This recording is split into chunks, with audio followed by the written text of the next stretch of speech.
ఏంటో యాదవ సన్నాసి. అమ్మాయి గారంటే వీడికి తగిన అపేక్ష.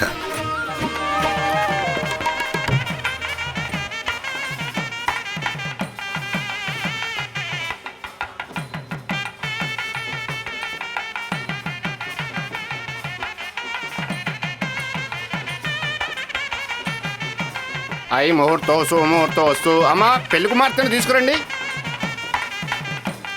సర్వమంగళ మంగళ్యే శివే సర్వార్ధ సాధకే శరణ్యే త్రయంబకే దేవీ నారాయణి నమోస్తుతే.